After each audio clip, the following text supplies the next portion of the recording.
are without our DM this evening, so we are actually going to be going right into. We're going to do a special kind of episode of the Tilted Roll podcast, so you can kind of.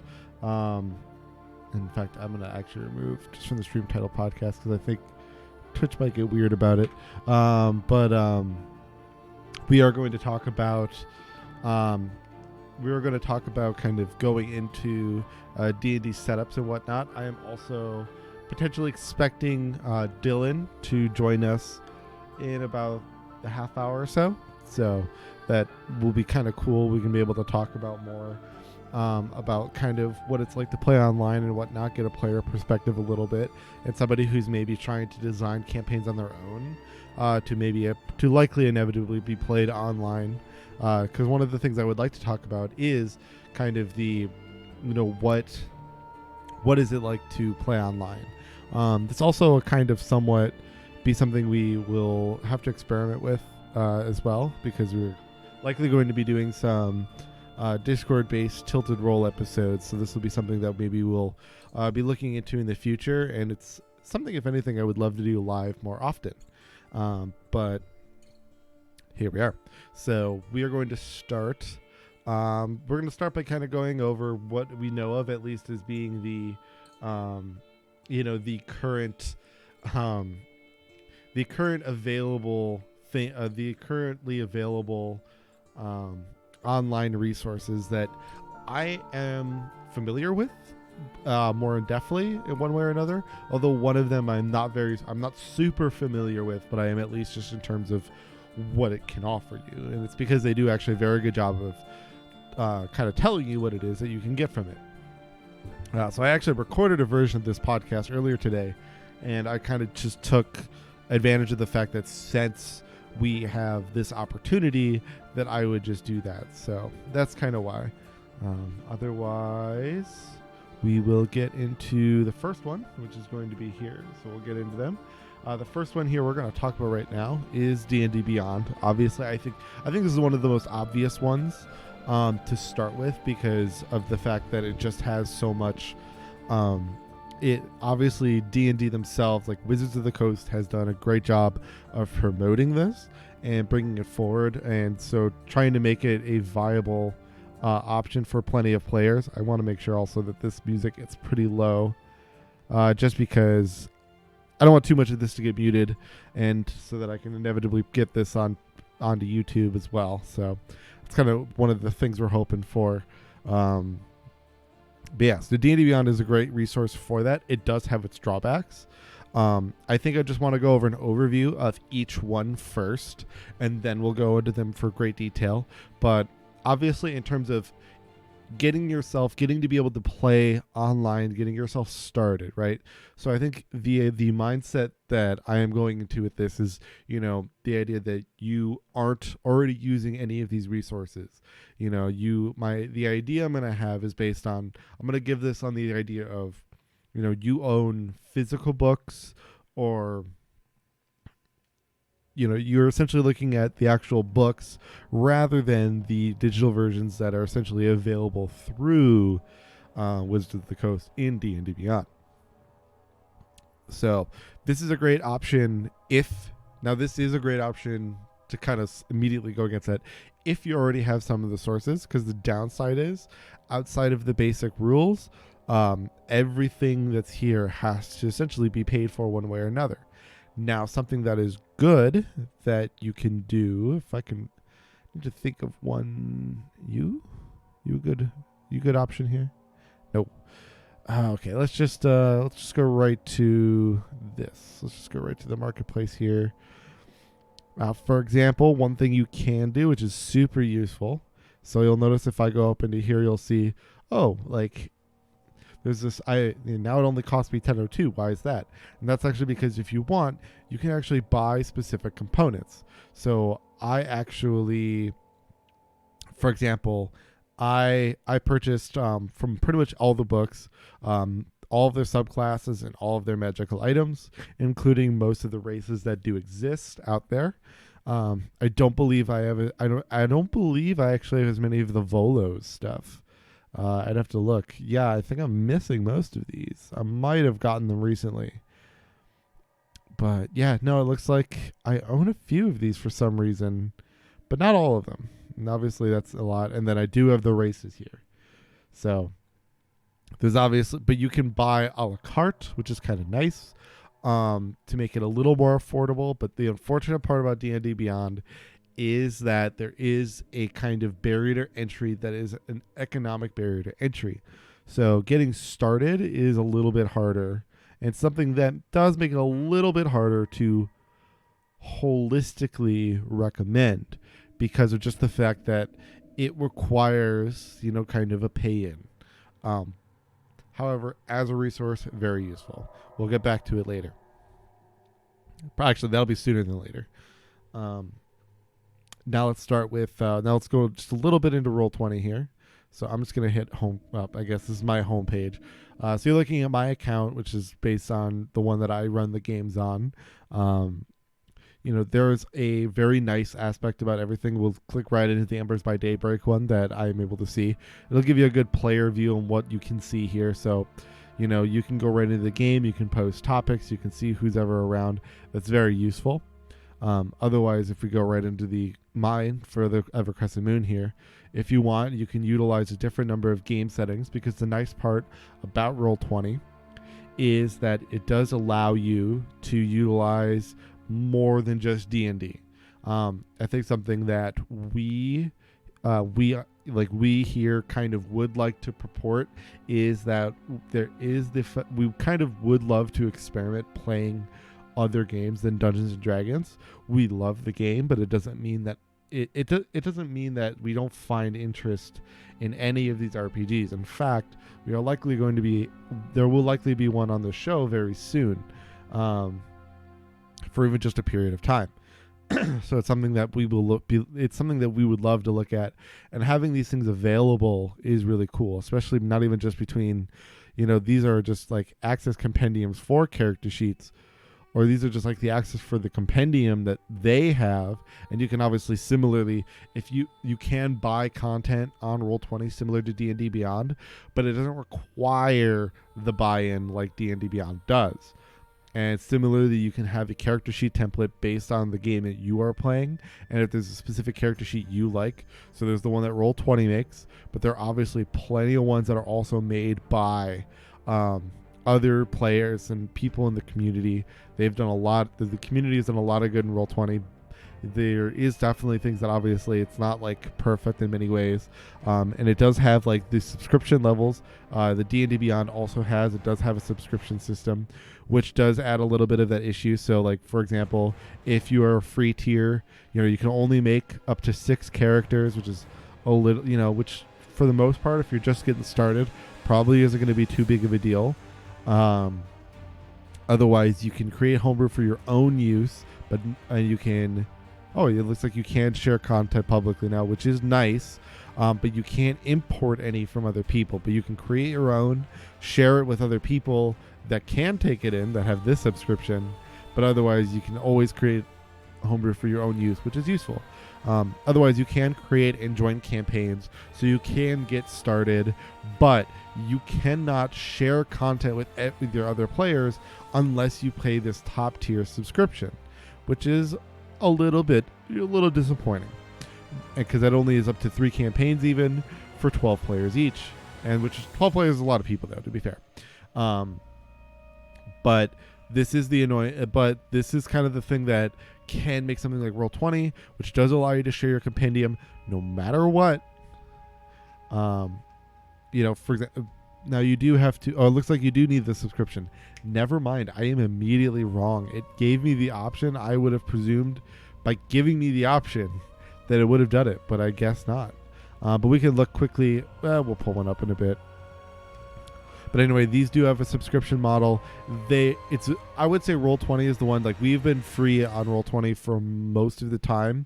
There was a period for a while between kind of the later parts of our spin-off show that we did while Franny was gone, and for the end of Shadows of an Empire that wasn't on this channel, where we utilized the We utilized the subscription, the base, I think it's just pro subscription of Roll20, but it's very much not necessary. And we'll go over a little bit in some of the tools that Roll20 has offered us in the past. But it is a very good free option, especially if you have your own books and your own, if you have all the rules and stuff on your own. Okay, this is like super copyrighted, so I'm going to move away from that one. I'd rather have the Skyrim one play than not. This Spotify playlist isn't amazing, but it's kind of the easiest one that I have that's around. Because the other ones are a little, it's like for ambiance and whatnot, but it's funny because the creepy one is the best one for like.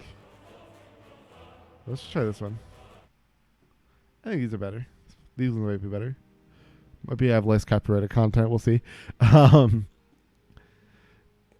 Yeah, so anyway, this is I would say Roll20 is one of the best free options out there. Finally, last one that I know of and I'm at least somewhat familiar with is Fantasy Grounds. The downside is, despite that there is it says demo. That's the free tier. The free tier is called demo, and it's very much an accurate description. This is not like, Roll20 free, like Roll20 free, where you get like a decent level of ability to play in the game and utilize the system and even use parts of its compendium. Like for example, like if I wanted to, I could Google like, D&D 5e monster, just monsters. And, I can, and like right away there's this monsters list. Boom. And you can get a little bit of their compendium, right? I will say this compendium is a little hard to get to on their website. It's actually why I recommended Googling it. So again, not perfect, but because it is free, it does help with the option. Like again, I have the free tier. You could see that when we were on my page. Yet I can access a decent amount of creatures, which is nice. It just helps with kind of being able to make content and be able to move through everything I need to move through and just make something I want. Like I can filter out based on, the type of creature that they are, their sizes, go by challenge rating. So if I want to, if I want to make sure that I'm using a CR3, this is something that can be really useful. Oh, sorry. It's already done. It does it on its own. Yeah, so there's all this stuff. So something that's very useful. However, Fantasy Grounds, just, it absolutely, if you're trying to avoid the buy-in to the game and like into playing online, especially Fantasy Grounds can be a little tough because you pretty much have, the free one. The only thing it gets you is, you can play in a game hosted by Ultimate. So somebody has to front this if you want nobody else to pay. And so that DM's got to front this amount of money. Now, you can all split this, sure, and maybe share the account and then just all have free ones. That is an option. But at the same time, you don't get many of the other things that are available to you. More importantly, you don't get a lot of the, the data libraries that could be available to you, and demo with one player and one GM. Not sure what that is. Oh, you can demo somebody. So yeah, and this just kind of gives you like the one-on-one. And then you could demo for anybody, which is nice. So yeah, it's just something that definitely doesn't give you like, it really hard pushes you for this, and you could do an ultimate and a few demos, but that still is required kind of people to split in amount, or unfortunately, it has the downside of also just it's forcing some type of buy-in. So that's the one downside, though it is very good. It has plenty of great aspects to it, but because I've also never paid for it, I'm not going to be able to get too much farther into it. But it does have a decent table style, and I've been able to look at it. I'll mute this, but we can kind of look quickly here. Like you can see, it utilizes real maps that are in the game. It gives you a lot of resources to play with. If you want, you can digitally roll dice, which is obviously is dependent. I do like rolling real dice. It's a preference of mine for sure. But they do a great job of utilizing info for every character. They give you these image resources are something that are very cool and useful. If you want to show your players images, it's really important, and that is really helpful. And obviously being able to just set treasure up is really nice. So it has its uses. It just obviously comes with a distinct cost, which is a big downside for a lot of people that are getting started. So we're not going to talk too much more about it. You can look up a little more. If it is an option that you'd like to go to, obviously you can look a little more into it, but it's not something that I recommend for everybody. All right. So we're going to head back to the homepage. We're going to start with D&D Beyond. So the big thing about D&D Beyond especially is, actually we're kind of going to go right back to the subscription page here. There is a big factor when it comes to the payment model of going into D&D Beyond, right? So if you're playing free, because we're going based on the idea of we don't want to be forced to pay anything to get into playing online, right? Being able to play with our friends, being able to play with people, across states, we want to be able to find a way to access info and get things for free. Now, if you want to do which is kind of what we do, if you want to do the Fantasy Grounds kind of strat of one person playing for a large tier and then everybody else kind of just benefiting from that in your group, that is a little more possible because of the fact that the master tier is $5.99 a month rather than $10. It's $4, but that is also $4. And especially, say, for example, so it's $6. Let's say you have 5 players in a DM or even 4 players in a DM. That is pretty much everybody paying $1.25 or so or whatever. And if you all pool it into one shared account, then it's very useful. The downside, though, is getting the subscription doesn't get you the format. So this is a big downside when trying to use this on a free standpoint. It does not buy these books for you. These books are not given to you as a result of getting the subscription, which isn't necessarily the case on every other platform. Now we'll kind of shift gears up to Roll20. I think, you get it once you get into the, now so you can pay yearly and whatnot, but you do like Roll20, for example. We'll just pick this so it's just a little bit easier. You can get custom character sheets. You get, you can share, compendium. You can, make yourself looking for a group, but obviously the other downside is, that there is it's similarly, you're not getting a compendium of information. So no matter what, you're kind of always going to have to buy things somewhere. But now that's the thing, right? If you're wanting to get started, obviously you kind of need the books anyway. The downside of D&D Beyond is it's very hard to play a lot of the game for free. But now let's say the downside of utilizing D&D Beyond is only for really when, in terms of my recommendations, it's only really useful if you don't already own most of these source material and you are looking to buy them, because then if you buy, now that you get into them, that would make it then more useful rather than, I already have a bunch of the books. This is a 3.5 book, but it'll illustrate my point. So I already own this book. Again, this is a 3.5 book. It's actually, I love this book. It's a great one. But I own this book and I own a number of books. Then unfortunately, D&D Beyond isn't going to do much for you, right? So you can find character sheets and you can find plenty of material online, but if you have no books, or maybe you got the essentials kit, so you've got a half off coupon for the player's handbook. Now it's a little easier to start getting into it. It's just, unfortunately, obviously, the subscription does make it a little bit harder. But if you and all of your other friends are also willing to buy their own material for D&D Beyond, then it is possible.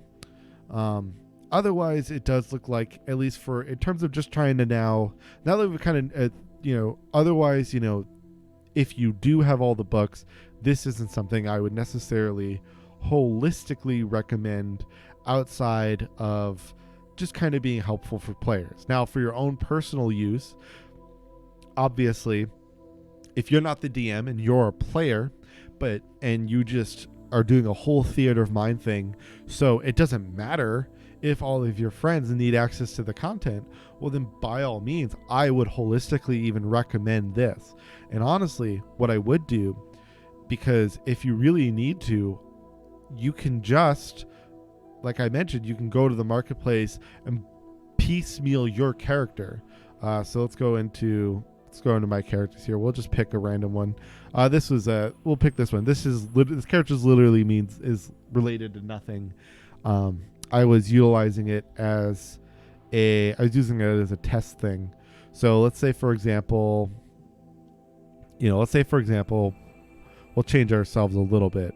So let's say we wanted to be some type of, we wanted to be a fire genasi, and we were going to then be a druid. We'll just say we'll be a Circle of Spores druid, right? So we would just go buy fire genasi, then go buy Circle of Spores.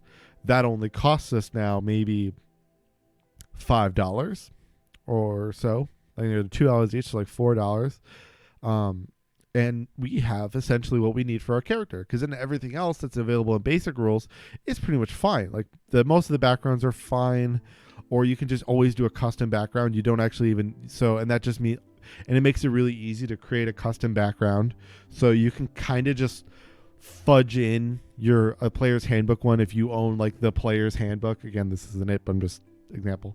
You can just kind of fudge one in. If anything, just kind of ignore this section, but just get at least the proficiencies correct to the background that you are wanting to use, and then just write in the details yourself. So if you're just doing you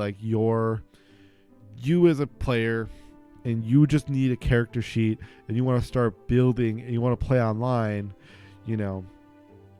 this is a good place to start. But now if you're kind of going to be getting into the streaming thing, now you don't have to use this, but I would start then recommending, if anything, maybe everybody doing like an account share to keep it low. Otherwise, the subscription does help inevitably as you amass a library of content eventually as you play the game. Unfortunately, as I mentioned, playing the game just kind of you can't really the downside is really isn't a free to play game, but these are great options for you to work with. Now, if you do have all of the content already, then Roll20 is actually a pretty solid option, because as we have done for most of the years that we've kind of been playing online, or at least that I've been playing online, I have had the free version. And what's even nicer about like potentially doing something like having a DM account that you share amongst friends, if we kind of go back to the subscription mold here, the biggest plus side is if you all share this, unlike some of the other versions, unlike Fantasy Grounds, where it's a little questionable how many free players can join your game. You pay this $10 a month, which is about the same. So to be fair, it's about the same. And this is just inevitably a discussion, but as far as I have been able to be made aware of, no matter what, if you're the highest tier subscription runner, that means all of the players in your campaign and all of your campaigns, they get, and not even that, you don't even, that's the thing actually. If literally all you're looking for is dynamic lighting, some compendium sharing, some character vault, and removing the ads, then you can pay half as much, which is what we did. We did plus. We never did pro ever. We temporarily were plus members, and everybody who's in your games, no matter what, even at plus level, gets to see the perks. Like you get to kind of utilize the perks, which include like while you're in that campaign, which is very useful if you're trying to kind of get started playing online and being able to do that. Like for example, we're kind of getting into the Effort Crescent Moon here. We'll go up into the section that they did the last time, where I left them. So again, here's kind of where the ad thing comes in. It never really comes into play because on the plus side, these ads only show up when you're in the middle, and you don't get to see when we switch, when we get to switch these screens around. So when we go to different areas. But yeah, so this is the last fight they're in. Why don't we go back? We'll re-hide some sections here just so I can. Again, this was part of my recording earlier, so I'm gonna kind of just delete some things here. We need to get to the GM info display, and we're just gonna delete this. We're gonna start over. All right. So a big thing that exists is the advanced fog of war. That's something that a lot of people like about Roll20. However, and it's something that I actually continue today love about it. It was a lighting thing that I absolutely loved, and I would love to go back to it. But it's something that inevitably will kind of have to wait to appear. But when that day comes, it will be really nice. So what we're kind of looking at then, for an example, a rough example. So what you're seeing right now is the way that the players at the moment in the free version view the world, right? They don't get any type of looks around the corner. They can't see as far as I will let them. So as I reveal areas, for example, if I do this, now they can see this, and then I can similarly, hide it again. Boop, right? And now it's hidden again, right? So this is something that inevitably I control now, and there's no changing that. Like if I move him over here, he might as well be invisible to the rest of the party. He might as well be invisible to the rest of the party. So move Victor back here. And when you get things like dynamic lighting, what it does allow you for is when you're in like the info, like the GM section, you can actually go to a lighting layer, and then you can essentially create this shape here. So just kind of go all the way down for a wall, and just kind of then go all the way around. So if this whole thing's a wall, then boom, you've now created the shape. And then essentially what'll happen is they'll say Jet's here. Well, right. So this is all he can see. He can't see past this wall. And we'll even kind of hide a little bit of this more just to help with the illusion, right? So he can't see past this wall. The goal is obviously to make sure that he's only seeing what his character can see. And then all of a sudden, maybe now he starts rounding this corner. Now, and you can do this for free if you want. You can do exactly what I'm doing, which is the free version. But it would reveal on its own. Now I can see all of this maybe, right? If this was the wall, say this thing didn't exist, but say this was the wall, right? Now all of a sudden he could see around this corner. He could see all this area because, maybe he has dark vision and whatnot. Right. So before, okay, whatever. Let me move that back. So before, when he was there, he could only see, so and it would do this automatically. I don't have to guess now. So he's got whatever dark vision. So he's got, 60 feet. Okay. So I have to make sure you can see 1, 2, 3, 4, and whatever, here, let's turn our GM opacity up here or down here. That's not what I want. We want that down. Boop. All right. So I'll say, so me as a DM, okay, I have to be like 1. So like I have to be like 5, 10, 15, 20, 25, 30, 35, 40, 60. And then you can see 5, 10, 15, 20, 25, 30, 35, 40, 45, 50. So you can see all this space, right? Now, having a 60-foot dark vision is very useful because it lets you see all this stuff, right? That's why dark vision is a very useful ability. I guess arguably he can also see, all of this junk too. So yeah, you can see all, I guess, yeah, you can move. So all of a sudden now you can see all this stuff. All this stuff. Can you, I didn't click that, I guess. My bad. All this stuff. So you can see all this stuff suddenly just by rounding this corner. But what's nice about the advanced version is it would kind of do this for you as you move, which is really cool. It's a really cool effect, and it does kind of really, it does help with a lot of the way that the players move around the map. And it allows you to kind of keep the map open. You'll notice that when we go into Evercrescent Moon, that I use a lot of imagery, and even for Embers by Daybreak, he doesn't use imagery, but we kind of have just the logos sitting there, and they just go into a little slideshow. It's all cool, but that's kind of it, right? Like all it is the fact that they like it's just a way for us to not have to deal with us. It's a way for us to just use Roll20 as essentially just as a combat thing, and that was a part of that was a personal decision. While I do love the fact that it's very easy to just move around here, the problem that does persist by using a consistent tabletop is you will run into this situation where somebody will be like, all right, well, so I'm going to move over here.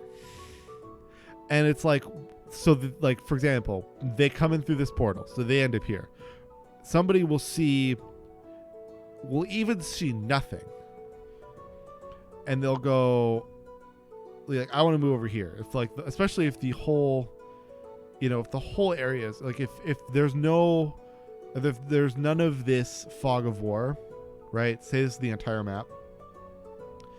A player will be like, oh, they want to be here. Well, they're in this building. What if there is like a bunch of men right here, right? And they can't see them from up here, but they're like, well, I move here. And it's like, we have to be like, oh, well, I gotta, you gotta, no, so when you stop here, and then somebody stops you, whatnot. And it can kind of ruin the illusion that you're trying to create, right?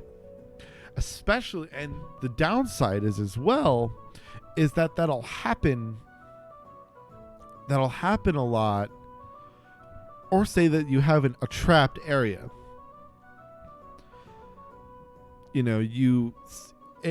Restricting sight is a little important. Let's reset our fog here.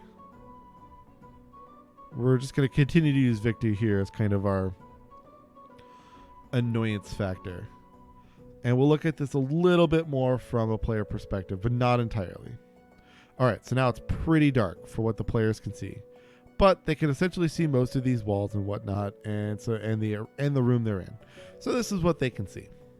Hell, if we really wanted to, if this is our only character right now, we can even hide this area because they aren't seeing around that.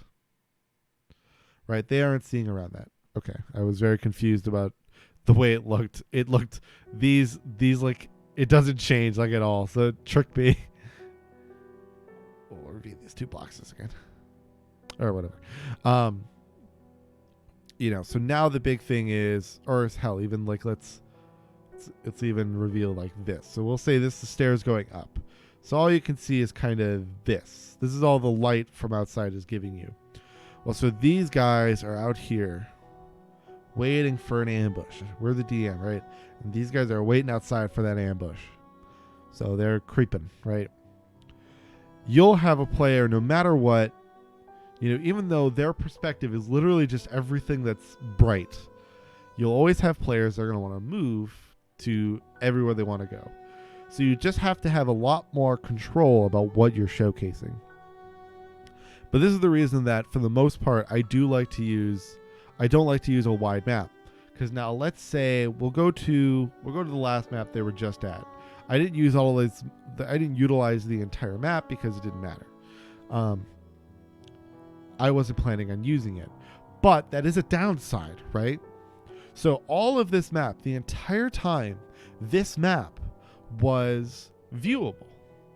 And that's and to be fair, if I wanted to, I could have just like set up Fog of War and just turned it on literally everything that I wanted them to see. Going all the way to this, going from, so maybe they don't see up there. They could see the entirety of this room, so they can see all this stuff, right here. So blap, maybe they can kind of see, they can see this. Like if I wanted more control, I could have done that. There is nothing saying that I couldn't have done that. They'll see the trees there, because the downside they'll run into when they don't see any of this stuff. So like when we'll come back here, bring this out for a moment. So when all of this is visible, the downside you'll run into is when everything's visible, you always get the players that are like, all right, I move here. Well, like, okay, well, there's a door here. Like, I didn't choose a map with the door. Do they just ignore the door? There's a door there, or I move here. Like, or like I move, they're like, oh, okay, I move all the way down here. I want to see what's down here. It's like, okay, well, let's rail it back. It's annoying to have to do that. And to be fair, that is a player thing. You have to train your players to kind of understand, like, to get in the mindset of really what they're looking at. When they enter in the room right here, they're only seeing this room. They maybe see these stairs, and maybe you like, yeah, sure, they'll inevitably, you can kind of just say like, inevitably they will see stairs, right? But you can kind of control them with Fog of War, which you can do with the free version, which is why I do like using Roll20 for many reasons. And this is absolutely one of them, is just to be able to kind of control the place that all the characters go. And that's kind of a big reason why. All right, so I'm gonna need to get ready to get Dylan on here, but we're gonna utilize that time to kind of, we're gonna be utilizing this time to kind of discuss the rest of my thoughts about all of this.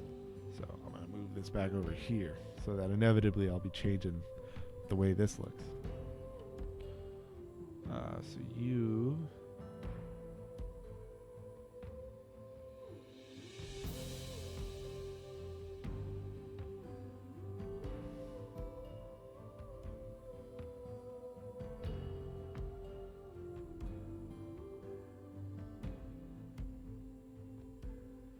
Can I add? Oh, I can't add one. Cool. All right. Well, that's cool. I'll just change it for now.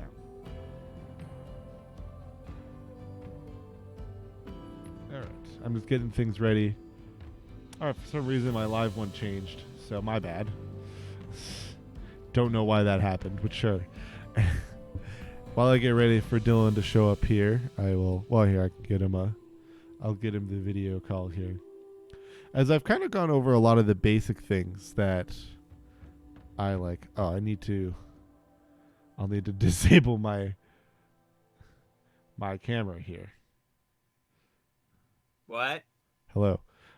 Be a moment. I need to disable my webcam on the live stream first. Oh, okay. So give me a moment while I do that. All right, you are all funky. There we go.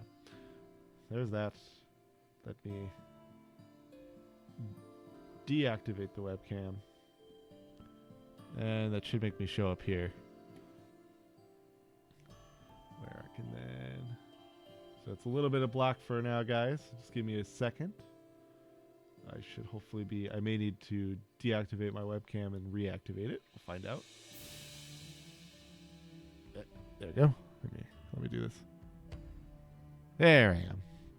Hey, look at me. Hey. It me. All right. So one of the things I've been talking about has been the main thing I've been talking about is kind of getting into online D&D playing, since we can't play our D&D online tonight.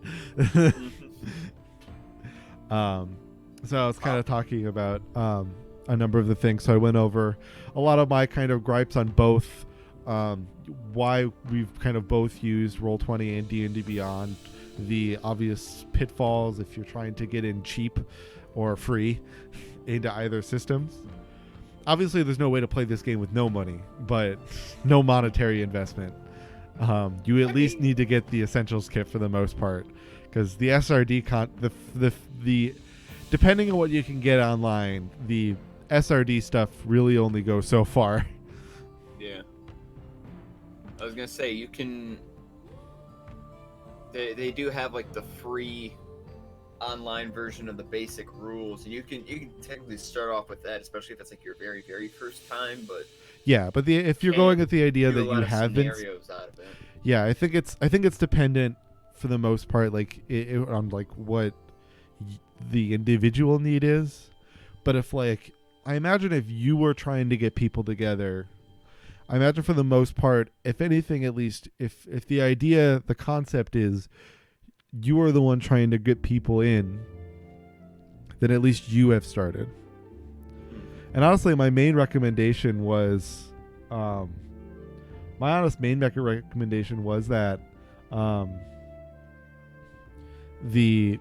it's honestly, I would argue the best thing to start with if you already have stuff and you have purchased like real books is probably Roll20 for just like getting a table together and just like playing with no money down.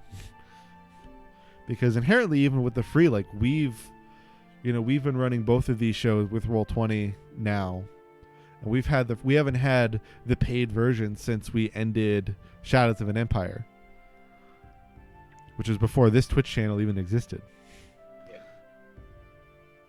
Yeah, and there's still, even without paid version, there's still a lot of features baked into it. Like it's not like you're running this, completely bare bones minimum light version of Roll20. There's still a substantial amount of content to work with there.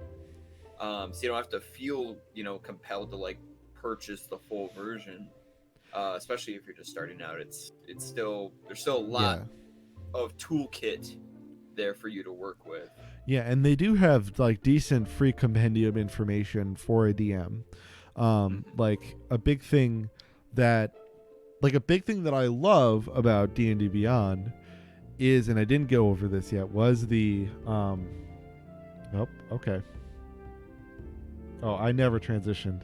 Wow, we were just a black screen for a solid couple minutes there. Perfect. Audio podcast. My bad. One thing though that I do like about it is the fact that sorry, I'm also thinking at like the same time. Some of the things that I really like about the way that D&D Beyond has is the encounter builder. It's one of my favorite things that it offers, and that's because of just the ease of being able to keep track of the monsters, or at least like kind of knowing what CR I'm putting into things. Now the caveat as well is the fact that it right now, at least soon enough, it will have the ability to keep track of initiative orders and kind of health, but it does make it a little harder to deal with the health part. You still kind of have to do that on your own, which is a little bit of a downside. But because it's still in beta, it is something that they do plan on bringing in eventually, which is nice. And with the basic content, there is a solid, at least, monster baseline that does exist. You just have to select the filter for that free content. So at least that is a resource that's available to you. You also just, the only downside is you don't get updates as soon. And I believe every now and then, because it's been in beta, they do take it down for free users every now and then. And then it's on a delay before it becomes available again. Compared to if you're a D&D Beyond subscriber, it then you kind of always have access to it. It never really goes away. You're opting in to have all of that right at the forefront. Right, yeah. So so there's very much a double-edged sword to, like, D&D Beyond kind of, to me, the issue that I feel like I have when I recommend it is that it very much is a double-edged sword. Like, it has both the problems of, it has both the blessings and the curse of having multiple, or like the ability to kind of have all of its content and like all of the available content, because you have to buy all that available content still. You don't get to ride free forever. Mm-hmm. But you also do get a lot of cool stuff. So it's, like I said, a double-edged sword. Here, quickly showcase the encounter builder here for a minute. I've been thinking about lately kind of where a lot of different services are going as far as sort of paying for online access and for memberships and that. And I was thinking about how right now the way D&D the way Wizards has kind of set that up, where you can buy these individual source books, or you can even buy just like the components of them,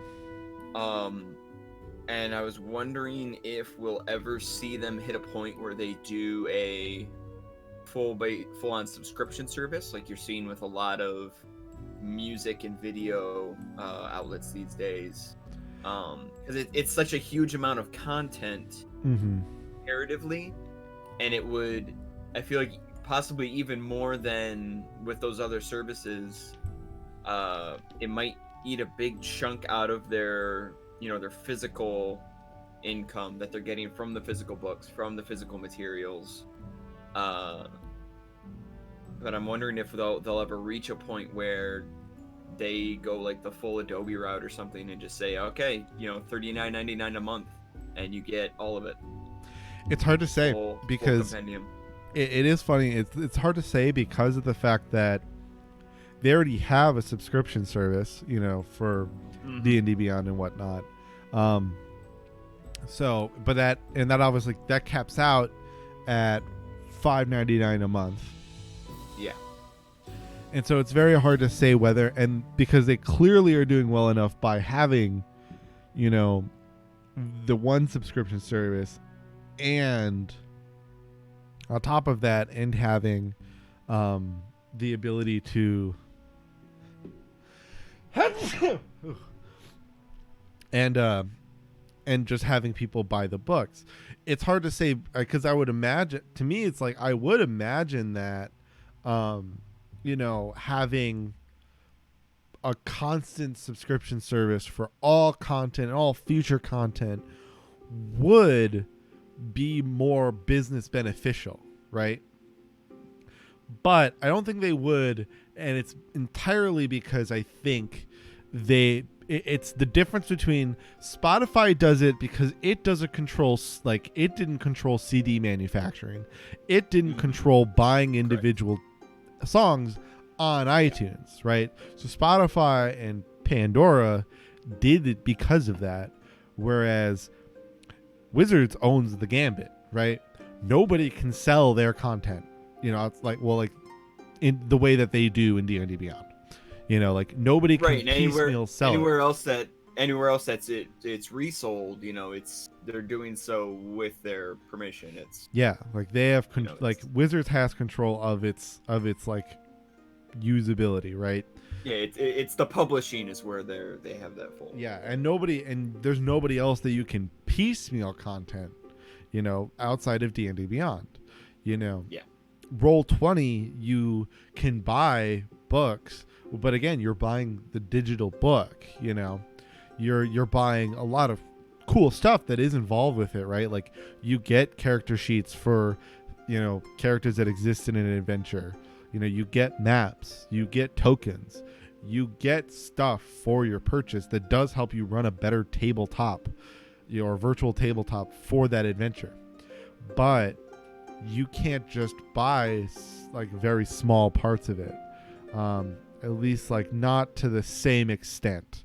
Like even here we can kind of pull up, hell, let's just pull up the one that's advertised right here.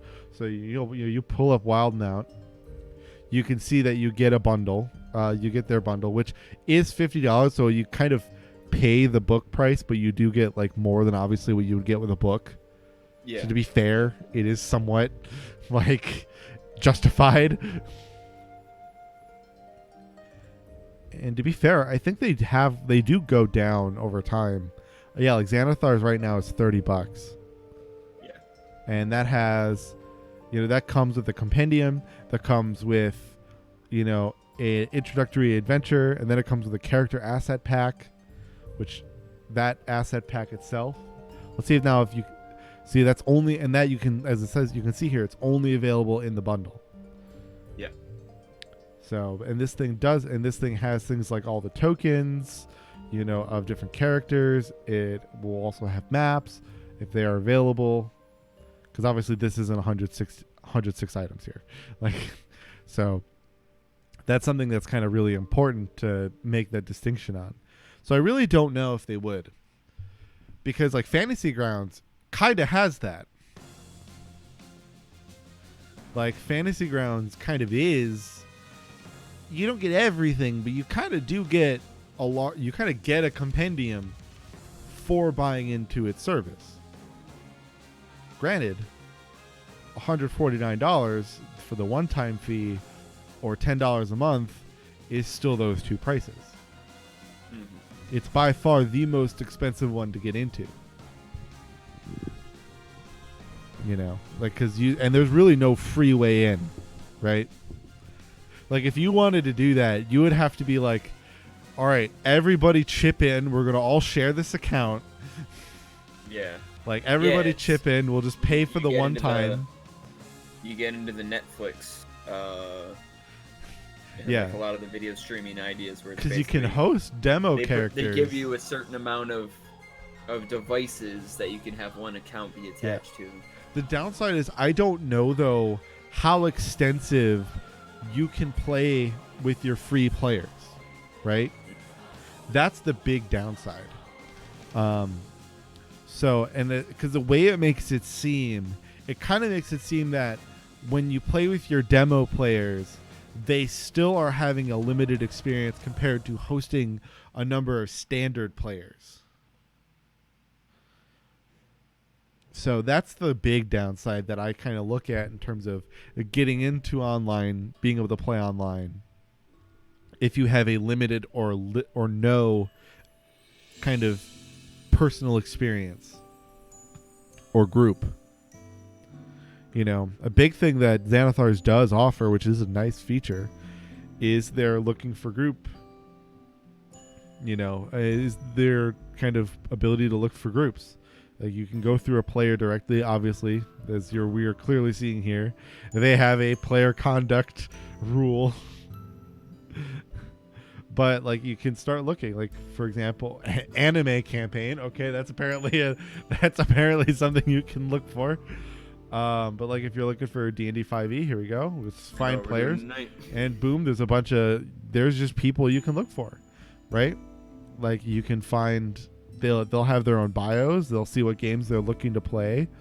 Like, so you can just go find players. If you're like, man, like I don't have a shop anywhere near me, or I don't have a car, while maybe I wouldn't holistically recommend playing with a bunch of strangers all the time if you're especially a minor. It works in some cases though. It's not something that I think we can, well, especially this day and age, it's not something we can realistically say is never going to happen, right? Mhm. People play video games online with strangers all the time. This is very little there is very little difference. And what's nice about this versus something like, say for example, the Uno days of the Xbox 360, you are significantly less likely to run into some type of, potentially horrific images, especially because somebody can just turn off webcams, right? Inevitably, things can be just played through microphones and whatnot if somebody wanted to be a disgusting human being.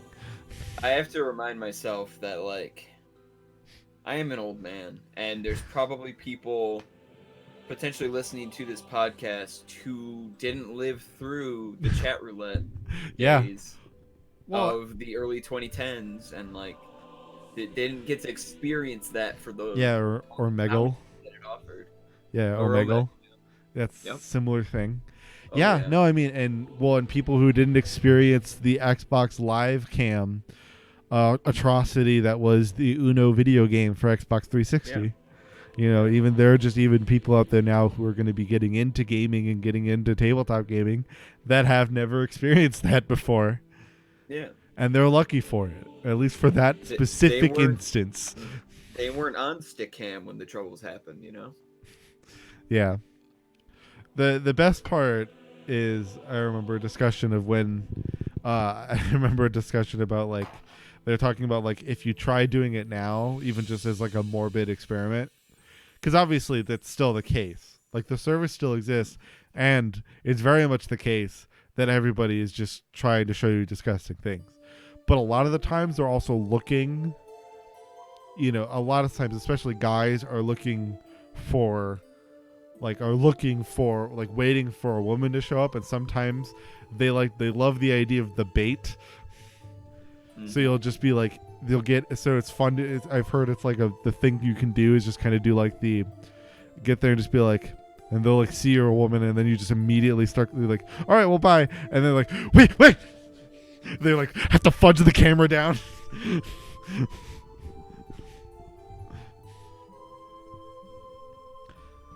But there is the reality that I would argue that it is not recommended to play with at least strangers online unless you are in a position where you are kind of acknowledging a specific danger. Yeah. Though, if you're really smart, you could definitely get those people in a lot of trouble.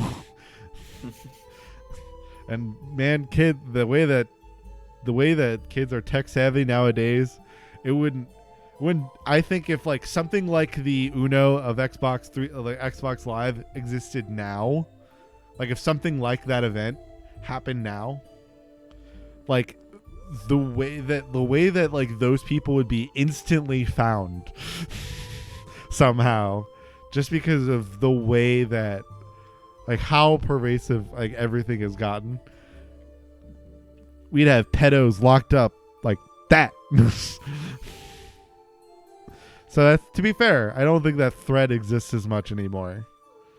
Yeah, no, not to the same extent. Just more that my point is more that I think we're getting a lot more circumstances where people are meeting strangers online, becoming friends with them, like never really having an opportunity to meet in person, and then possibly starting up D&D campaigns. There's so many online communities and forums now, specifically for tabletop gaming and for things like that, that it's not ever a complete shot in the dark.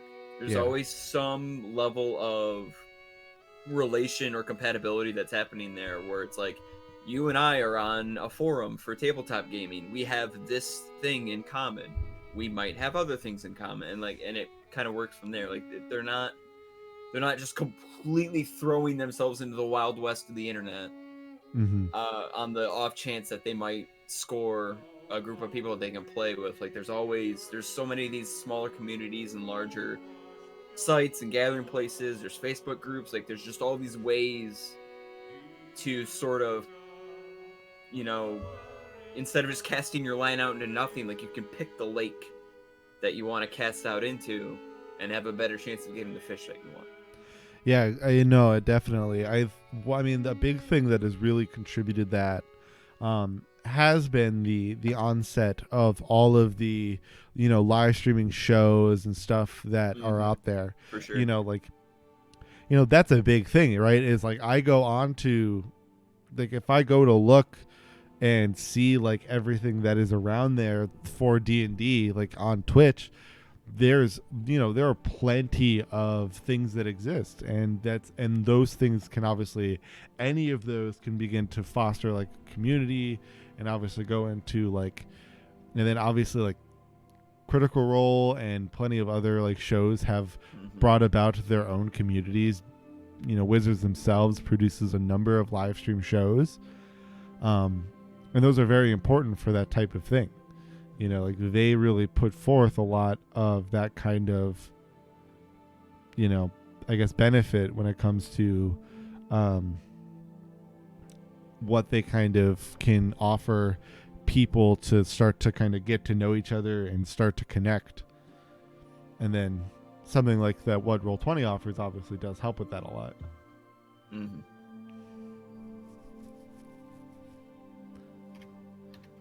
Now let's talk about some of my gigantic gripes about D&D Beyond as a whole, and why I don't necessarily recommend it if you like doing a lot of homebrew. It's actually, this is something that me and a friend of mine have talked about quite extensively. That I won't have much to contribute here, but I am interested because I've always been under the impression that the way Roll20 was set up was that it was a good skeleton for setting up homebrew and like sort of Frankensteining your own little materials into it. So I'm curious what makes it not. Yeah, I mean, there's a lot of it that does exist. To be fair, there's plenty of things that do help with that. But like one of the most obvious thing that I think exists in that, that is kind of the most apparent missing thing, is all the things that can exist in DM's Guild.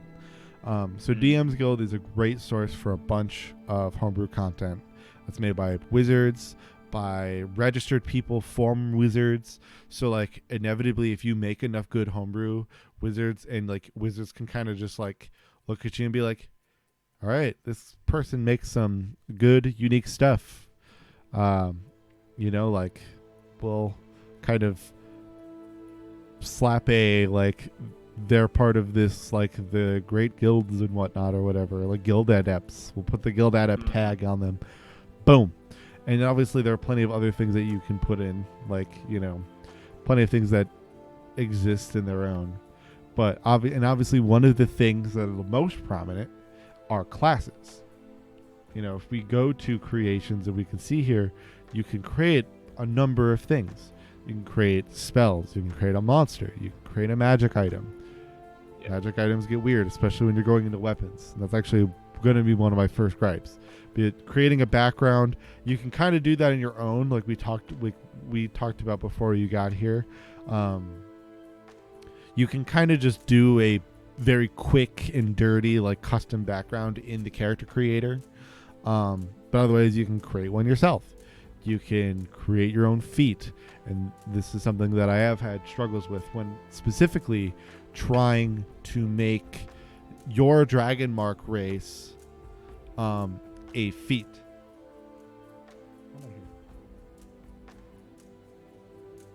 I'm hearing something, but I don't know what. But yeah, so if you wanted to make, like, I tried to make your Dragon Mark race a feat, because my issue was I didn't want you to lose the things that technically are part of your character, despite that inherently these things existed with you the whole time anyway. Yeah. because I knew I could just change your stat, like your stat line. I could just override your stat block so they were the same as they were before. So, like, obviously that was one thing. But the downside was, so I wanted to add the spells. And I think I think I still have it. So I think I can go to that. Let's see here. I should be able to find. No, I did delete it, unfortunately. But yeah, so I tried to add your dragon mark here. And yep. Yeah, no, I'm unfortunately missing all of these. But yeah, so one thing that kind of was unfortunate was trying to make the spells attached to your character. They would only cast as a part of the feat, but I couldn't have the feat add the spells to your spell book as wizard spells or sorcerer spells. That was the problem. Like, I can select that you will cast them as a sorcerer spell, but it doesn't make them use your spell slots. So, and it wouldn't even utilize your proficiency bonus that is akin to your sorcerer spells. That was a huge issue that I kept trying to wrap my head around. And that's why I just gave up and just threw your race onto that Dragon Mark race and overrode your stats. And I was just like, you know what? Everything else is basically the same. Screw it.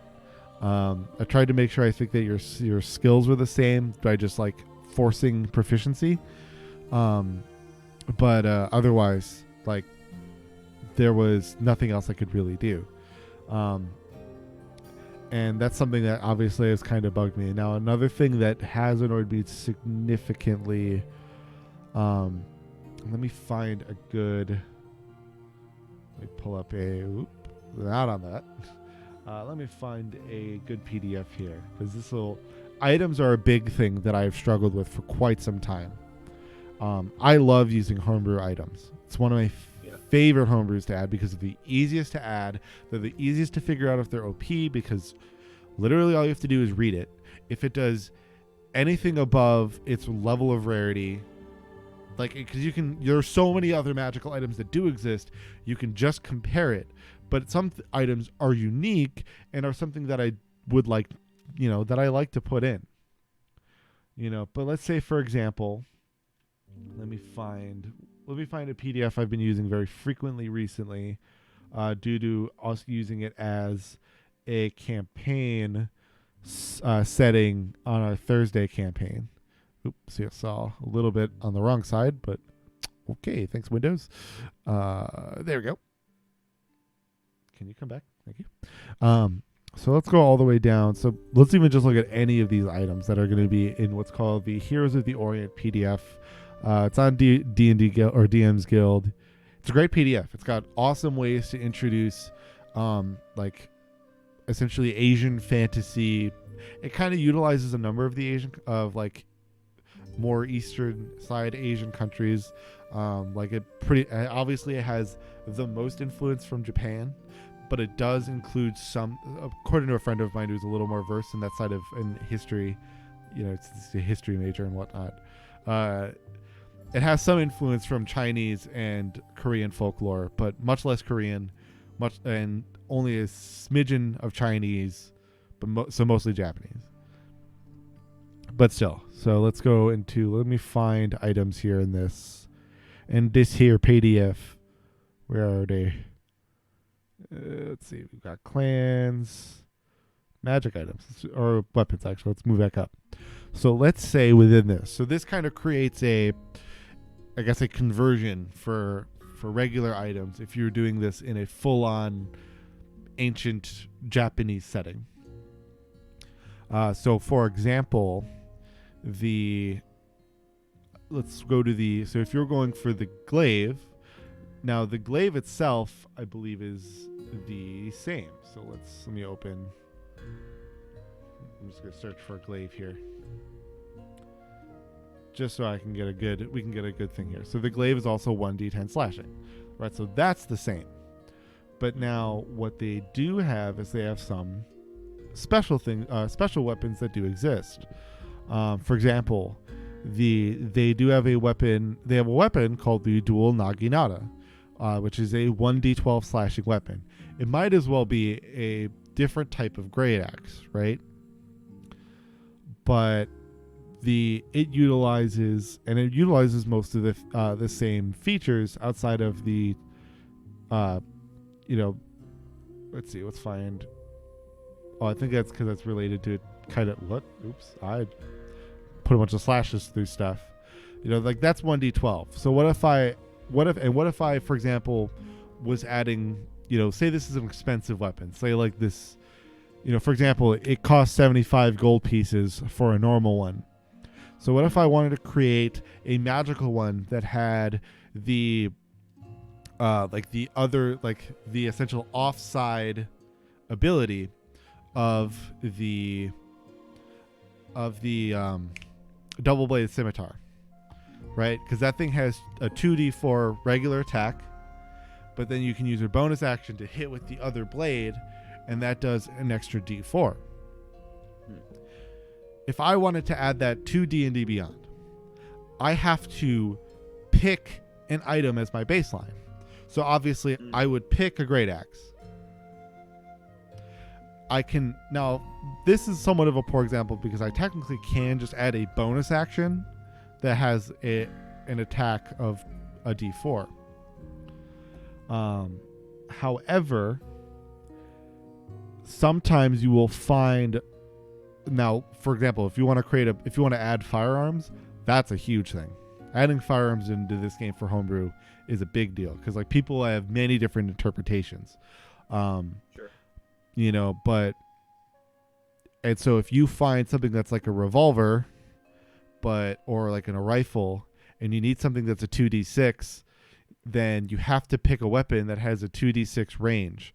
Well, nothing is in that if you don't own.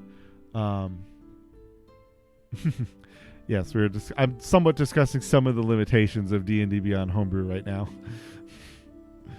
Yeah, that's interesting because I wasn't under the impression, like I was. Let me go here. That you didn't need kind of a baseline weapon to start with. Like I was under the impression that you could just completely create your own item and it didn't need to be based off of anything. Like you could just go really just do anything, and then it was on you to provide all of the stats for that equipment and all the information for it. Yeah, no, unfortunately. So for example, I'll kind of actually show it. So you have to have a base weapon for any item you try to add. And then so say I was trying to introduce some type of rifle, I was trying to add a gun into the game.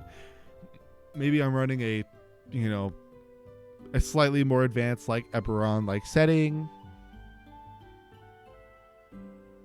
Well, this is the perfect episode to come in on for that question, because we'll get back to Roll20, which is another great alternative, especially if you don't want to spend a lot of money. But the downside now, obviously, if I want to add, so now I have to find something that does work. So there is a musket in this game. Right, so we're saying I'm adding like a normal, like semi-automatic, has a magazine type weapon. Maybe it's more modern, or I'm doing this when we were doing Dark Matter, right? Mm-hmm. So I can go to rifle itself because there is a rifle. I don't know if it's SRD. I think so, but it might only be introduced because of. I think it might only be introduced because of the DMG. So this may not be perfect. Let's put description of gun. All right, so congratulations, we now have this gun. We've utilized the automatic rifle as our baseline, but let's look at what that rifle automatic is.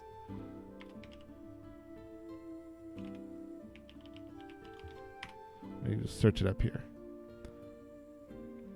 All right, so this does do 2d8 piercing. What if I wanted my rifle though to have 2d6? 2d8 seems a little stronger for what I want it to be. Maybe because, it's a little earlier in its time span. Well, then I would need maybe the musket, right? So the musket might be 2d6. We'll find out. pull it up here. Well, that's 1d12. Arguably, I could just say, well, they're pretty much the same total max. The max roll's the same. Therefore, I could just say, sure. But then it has the loading property. Do I just tell my player to ignore the loading property? I unfortunately can't change the property. Or maybe I want its max range without a disadvantage to be 60. Like, essentially, maybe I want to combine these two things. I want it to have a reload, and I want it to have a range of 80 to 40, but I want it to have maybe, the two-handed and 1d12 damage. There's no way to change those things, and that makes it relatively annoying. Otherwise, adding actions and spells can get very complicated. It gets to be a deep wormhole, and D&D Beyond does like to utilize a little bit of code speak when trying to kind of add special flavors, like adaptable text. Like, in order to make an ability work off of your wisdom modifier for how much damage it deals, you'd have to be like, this weapon, ability adds bracket, wisdom mod, bracket. And then it'll work. But you have to kind of go in and learn what these codes are, which is obviously just added steps of trying to figure that stuff out. So while it's possible, it is not simple. And that's kind of why it's hard for me to, if you do a lot of homebrew, it's really hard for me to necessarily recommend it to a new player or new DM that's trying to run a system. Because it's a lot easier just to pull up a PDF. Or just say, write this in your character sheet. Or take a picture.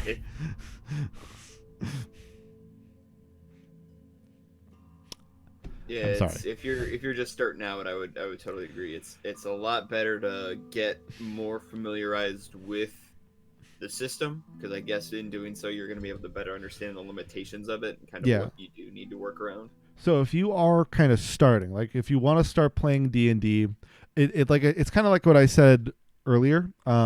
It's very much dependent on what you own. So, because like I mentioned, D&D Beyond is a really big rabbit hole. But, there's a big but, if you are literally just playing a pretty much vanilla game, you're not really planning on adding much, and if anything, if you wanted homebrew, you can just browse homebrew instead of making your own, and then just adding it from there. So people have done the work for you. Unfortunately, I think you do need the subscription, though, to take other people's homebrew, which is a downside. Yeah. Otherwise, you can just play full vanilla. If you have no books, you have nothing. You're without anything. Then you can obviously just buy any of the things you need. Like you can essentially buy like small adventures if that's what you need. You can buy just a player's handbook, and obviously these are cheaper than buying the full books from a store. While I would recommend going to a store whenever you can, but it's not available to everybody. Support your local stores. Yeah, but it's also not available to everybody. Like maybe you're some people, their closest store maybe over an hour away. That's not as cool. You can't expect everybody to be able to do that. So if that's the case, then obviously I would recommend doing one of these, any of these books, rather than, and if you have none, just doing any of these books over something like buying them from Amazon. If most of what you plan to do is kind of the theater of mind style of play. Otherwise, if you want to be a little more old school, I very much, like, we've had plenty of success. Okay, and that's exactly what we're getting to. So you're Indigo, you're right on our radar here. Roll20 is a great source, obviously. If you're going a little more old school, you have the physical books with you, or you already got some books, or you need a map. Like if you want to play with a map, the downside of D&D Beyond as well is that it is entirely like theater of the mind. right? Yep, they still don't have a map system really implemented. No, and I don't think they plan on it anytime soon. You can download maps. Now, to be fair, I will note, I'll actually showcase this right now. You can get maps. It is possible. So if you have, and you can obviously do whatever comes to your mind of how you'd like to implement it. And I've actually used this in my own campaigns I have a 2-in-1 laptop. So I've actually, what I have done is we'll go to a level of Dungeon of the Mad Mage here. I have just pulled up, see how they have this view player version here? So you can pull up a map of whatever level you're doing or whatever dungeon you're doing, and you can just pull up a blank map for your players. Now, obviously, I would recommend finding some way to get the version so you can access all the content. But what I did, because I have my own Saltmarsh book right here, if I can grab it. So I have my Saltmarsh, and what I did is I folded my laptop around when I was at a table last Monday, and not yesterday, but the Monday before, and I had all of the DM knowledge in here behind my DM screen, but I just sat my laptop down for them people to see this. And so obviously if you're playing all online, what you can do is you can just copy this map and go into the free version of Roll20, no payments required, and literally just paste them in. Yeah. Like this is exactly what I did a long while ago, where like here, we'll create a new one here, create a new page. Like you can just, whoops, I just closed the tab that had it. But anyway, so you can just paste in a map. Where am I? Here we are. So you can just paste in any old map. We'll use this one as an example because this is what we were using earlier. This is a fight we've already done. You can just paste in a map and just import token pictures you find on the internet. These are part, if you're curious, these are part of a Fire Emblem's little custom thing that we use. I don't have a good link for it. You'll just kind of have to search Fire Emblem D&D sprites, and there's a Reddit post about it. But otherwise, you just copy it, you just import it in, like drag the file into the map here. Here, in fact, I'll do one right now.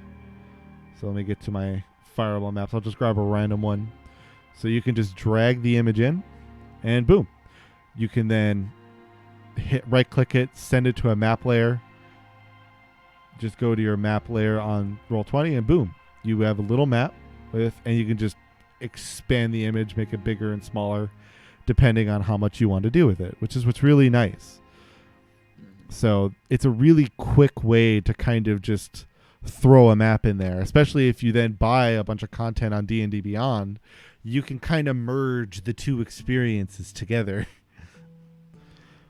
But if you've already bought a bunch of books, I would just personally recommend just going right to Roll20 and to get started. Maybe eventually you can start investing into D&D Beyond, but like we didn't start using D&D Beyond until this year, or like the very end of last year. Yeah. So sorry, it was like midway through 2018. I'm actually totally wrong about that. So it was it was like around the start of that like second campaign there we were doing. Yeah, like it was definitely I remember we were still in Shadows. Melleru. It was around Dark Matter that we started using D&D Beyond. Yeah, because Melleru I still had a PDF sheet for. No, actually it was still because we did use D&D Beyond for Shadows of an Empire. Because nobody was a homebrew class, so we were able to use it. Mm-hmm. We just weren't as like married to it as we are now. Yeah, it was near the tail end because I remember the process of like kind of transferring the information over and like making sure it was all lined up. Yeah. So if you have 0 books, like I said, I would kind of recommend, because it's a little cheaper too, if you don't have a local game store to go to, and obviously for needing to get a lot of books, it piles up. But what I do recommend is just going to piecemeal the things you need. If you're just a player, especially, like literally just go to the player's handbook. I would buy the entire of the player's handbook, to be fair. That was the Italian player's handbook, not the regular one. Where's the regular one? Make sure to buy the Italian player's handbook and then buy an Italian to English dictionary. No, this was the regular one. I just misread that it's available. It's the optimal way to play D&D. But yeah, so like, I would recommend getting the entirety of the player's handbook. What you can do is if you buy the essentials kit literally from anywhere, like you can find it at a Target, you can get the digital player's handbook half off, which is nice. The otherwise, like for example, I went back too far. Let's say you want a race out of Mordenkainen's. You want to be a sea elf. You can just go right down to races. All right. They're to sub races, I mean. And boom, sea elf right there. Just, all it is then the $2 instead of needing to pay $30 if all you want from Mordenkainen's is sea elf. Now, obviously, there is inevitably a realm where like the amount you are spending on the book, like if you just piecemealed it, sure, over time you're paying more. But if you've only got, say for all the monsters, if you've only got $13 for monsters from Mordenkainen's, then you got it, right? Like, and it does reduce the total value that you then owe for the book, right? If you were to get the rest of it, which is nice. You don't like buy all the monsters from it and then they're still like $30, please, for the rest of it, which that part is nice. But like, for example, the one nice thing I will note, again, kind of going back to the Roll20 thing, is it is useful for needing to use it for multiple games too. If you don't only want to play D&D, if you do like to explore, for example, there wasn't much way for us to really do proper character sheets for the Kobold kind of one-page campaign that we did. Yes, that's true. Like you kind of just had to put everything you could together from just making a map and whatnot. Yeah. Yep, that was very much and I mean that was part of the nature of what that game was. It was supposed to, it was created with the idea of it being this very simple thing where you didn't need, full character sheets or like full maps or anything like that. So yeah, it was definitely like as intended, but it leads to a very different type of play. Definitely not the same as like your traditional D&D session's gonna be. Yeah, so I was about to type it, but I guess I'll just answer it now. Yes, so I would indefinitely, one way or another, either through a physical book or through like D&D Beyond, if you are going to be wanting to utilize its other resources like its character sheets. I should have swapped to the. Let me see if I can. I'm gonna open up a. Let me get to. I'm gonna open up a private window. Yep. I'm gonna go up to our. I'm gonna actually log in to our Natural One D&D Beyond account, so I can kind of show more of a bare bones experience. Yeah. Of making a character. So let me just go to. Because that account doesn't. Our Natural One account for D&D Beyond actually doesn't have. Really, it has nothing purchased on it because me and Franny, because of the side effect of us making accounts before we really started this channel and everything about it, we kind of bought a bunch of stuff. Yeah. Related to it. So that's the downside. On the plus side, it gives me this option to showcase a more bare bones experience. So as we talked about earlier, if you are looking for potentially just new people, first of all, if you do have a game store near you, I recommend checking it out. It's it can be a little scary, obviously, for the fact of like if you're not used to just kind of going and meeting people. But if you do, like, if they offer something called Adventures League, it is a great way to kind of make like a level 1 kind of very basic character. You'd have to look up the special rules for Adventures League, which are available on the Wizard site. But those are great ways to just kind of insert yourself into a table without needing to be like the is your table full? Like, are you guys okay with me just sitting in? Yeah, because everybody's there for the same thing, and there's no, you don't have like this massive like lore prerequisite where you're coming in needing to know all this information beforehand. It's just kind of drop in, drop out. Yeah. So like, for example, I'm just going to create a character. I'll kind of show what it's like when you don't have anything, which is kind of the downside. So yeah, we'll check mark these because I don't really own any of these things anyway. So, and I'll just make sure that everything I do here will make sense. Okay, so it looks like I'm getting a little bit of access to some content. It might be the result of, I don't know if I'm getting it the side effect of maybe being a part of any other campaign, but I think these may be the things that are available to you, which is nice if that's the case. If these things are just innately available to you. Oh yeah, it's not the that's full right, list of... because Elemental Evil. Some of these things are part of Elemental Evil. That's free access on D&D Beyond, which is nice. So it's a little bit better actually. So I was wrong going into this. If you have nothing and you start making a character, like I said, this unfortunately I'm in campaigns, so I can look at books because I'm in a campaign that shares content. But if I make a character on my own, I'm on my own. And what is nice is you do get a little bit of extra content from the get-go just because of what they give to players to start with, which is nice. It's definitely not everything, but it is plenty of things that do exist, which is really nice. I think you get a little more limited, though. We'll just pick Dragonborn. I think when we get to class, we'll start finding ourselves a little more limited. So you get all of the classes and whatnot, but I think you only get one subclass. Yes, so for example, you only get Circle of the Land if you're a druid. Obviously, if you own the rest of the player's handbook, you get a lot more. So I just wanted to kind of showcase quickly what it looks like when you do have nothing of your own.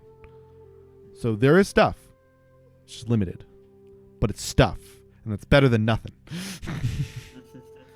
And then, so I'll just quickly put out a standard array here. Just boom, boom, boom, boom, boom, boom. These are bad stats for this type of class, but it's not important.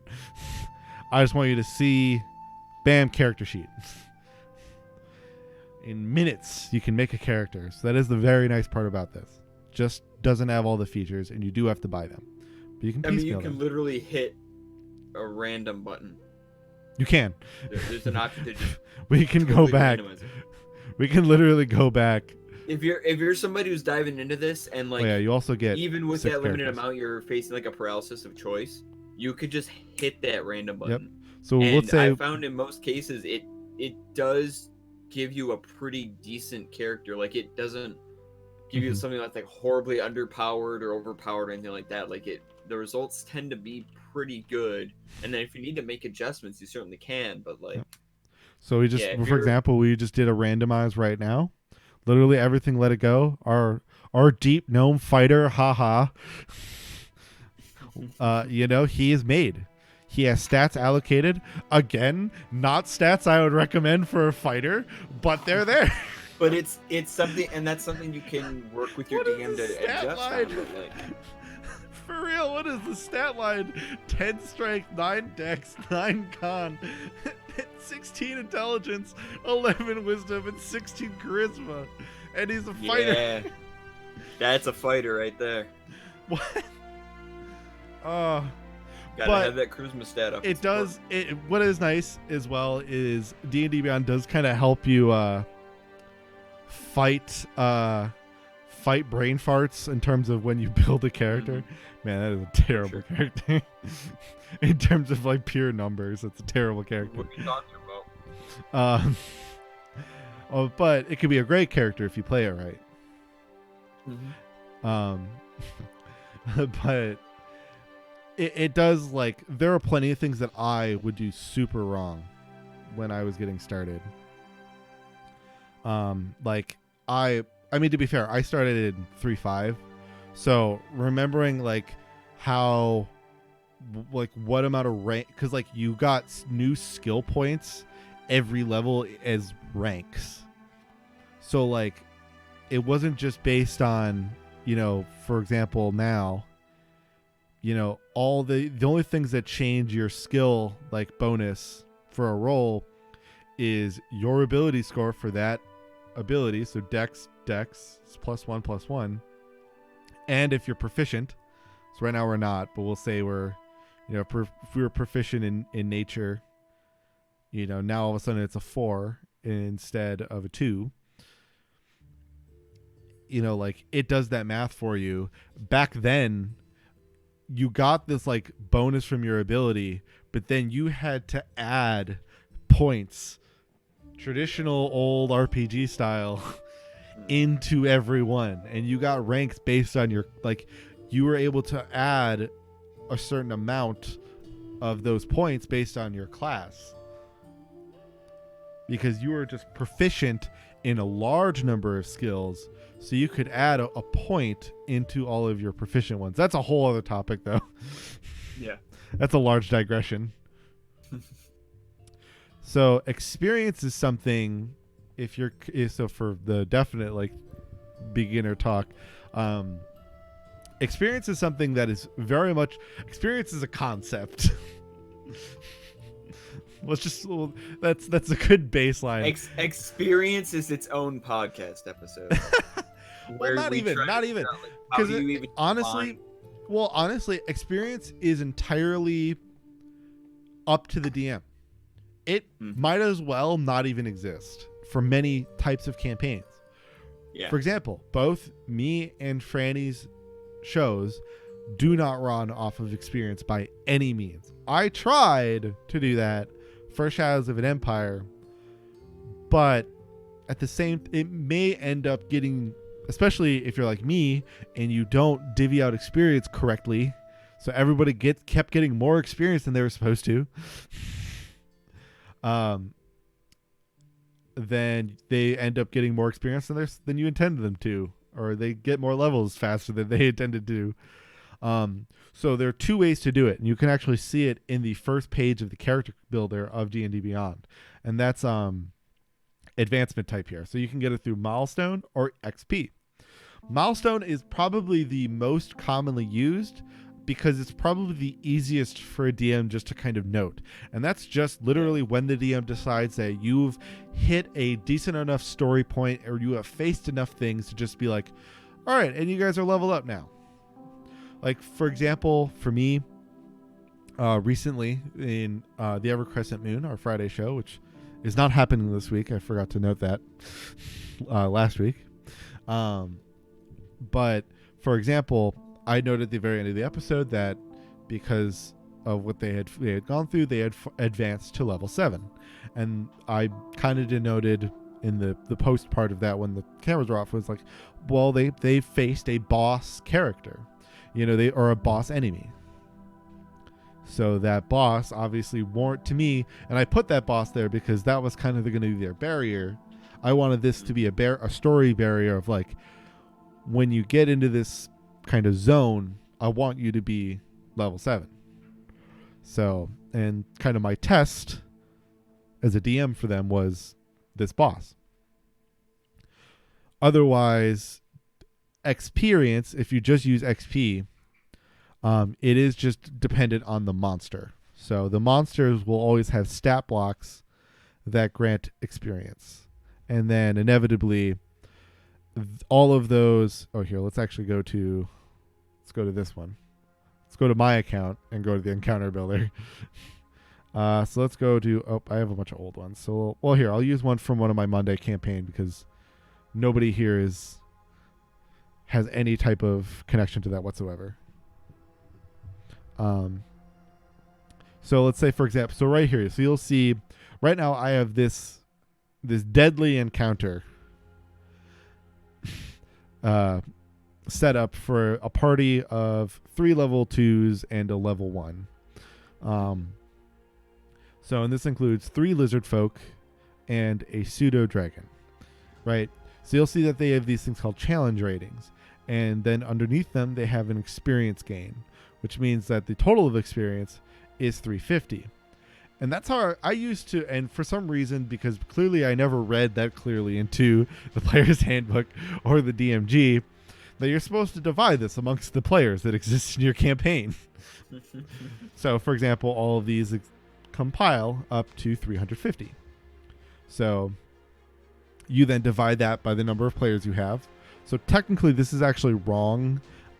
Inevitably, I should only divide that 350 by 3 because this is an NPC that I'm adding to this calculation. But they're going to be part of the fight, so I have to make sure I know what they're doing. But you can just add all of your DM will add all of the experience of an encounter and all the monsters that are there, and then divide it amongst the party members, and then grant you all that experience based on that. Or again, they just wing it. They're just like, I think you've been through enough. Level up. Because the reason I do that the most is because I, for example, have definitely found it that for most characters that are made that aren't done with a point buy system, it is just improbable to expect them to be challenged by anything that the encounter builder would call deadly. Right? Even a hard difficulty in the encounter builder, I have had you guys on a number of occasions just blow right through. Now, granted, enemy placement and strategy are all big factors, but it's something that would, as a whole, most of the time not create much of any type of real challenge. You know, like, because I don't know how, when you did the Phandalin campaign, I don't know if you were just kind of sticking to the adventure from the basic kit, or I was it's complicated.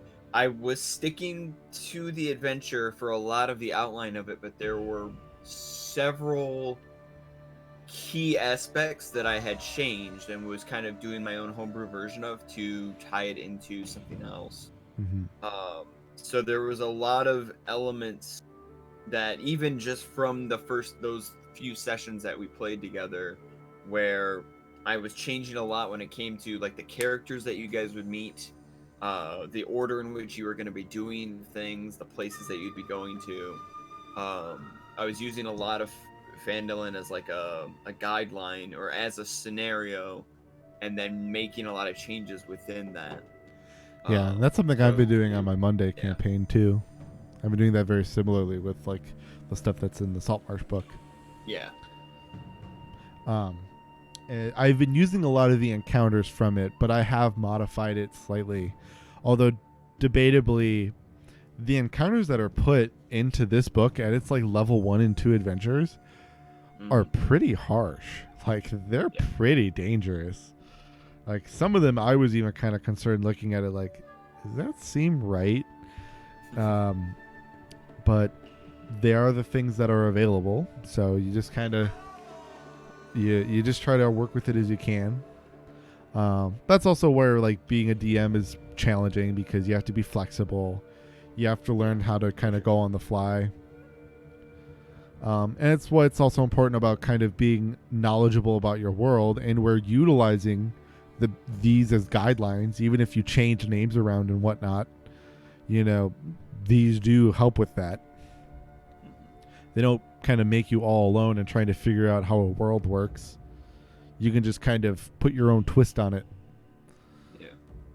Yeah, learning how to strike that balance between, you know, following the books to the letter, which you definitely can. I mean, they're set up for that purpose, but they also, a lot of those like compendium style books, they tend to present their information in such a way as they want you to be able to take some of it and like incorporate it into other things, and instead of necessarily just like following it exactly as it's written.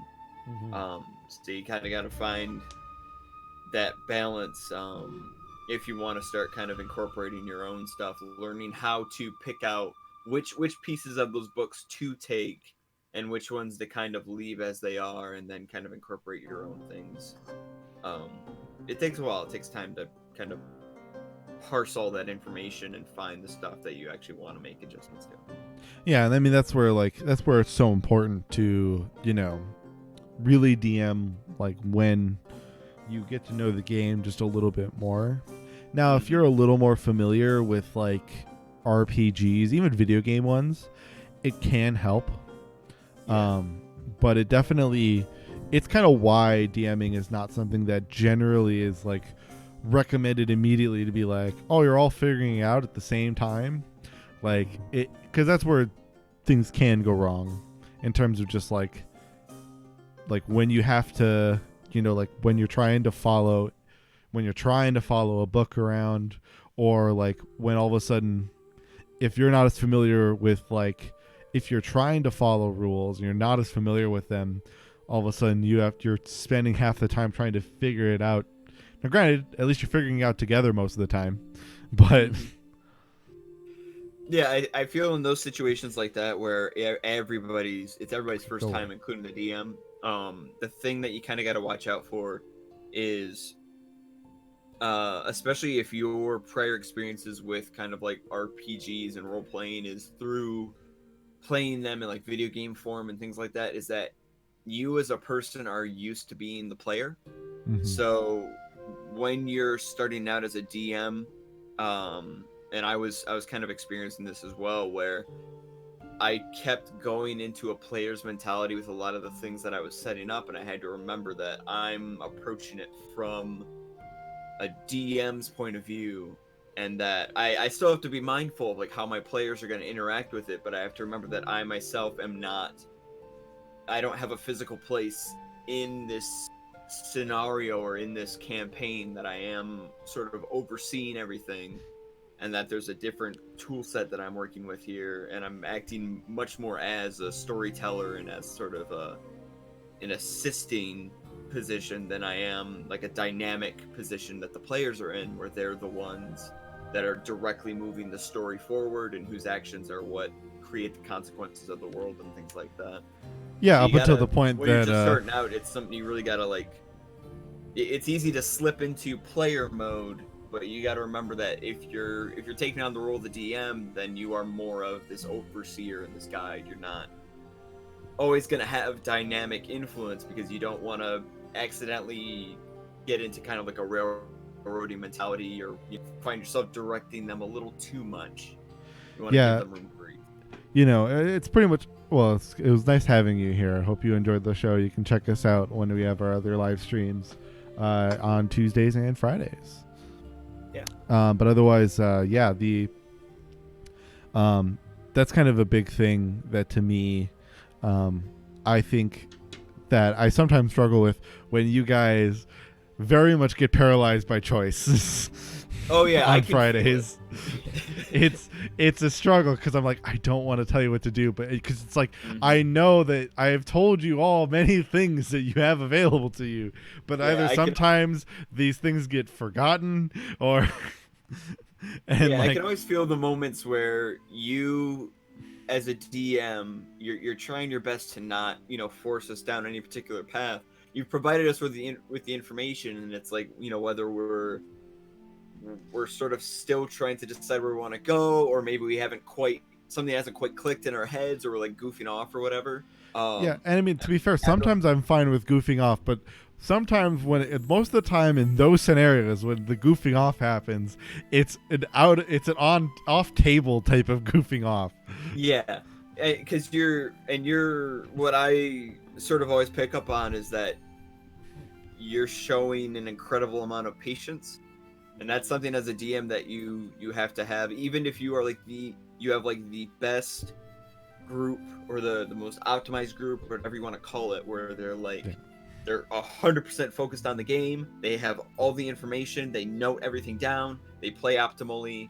Everything like that. There's still an amount of patience that you have to have, because you can never fully 100% predict what your players are going to want to do, where they're going to want to go, because that's just a fundamental aspect of the game, is that it's not all completely written out and completely set up beforehand. There's always going to be that slight element of surprise, because you're sharing that storytelling. Like, you're not telling the full story yourself. It's a shared storytelling that's happening between you and the players. So you get situations like ours where we'll occasionally forget things, or we won't necessarily be playing our best, but we have a DM like Marshall who he finds ways to have us do like additional roles, or if there's things we get stuck on, he finds ways to sort of incorporate it so we don't the whole thing doesn't come to a halt, and it still feels a little natural when we do kind of piece things together and we're able to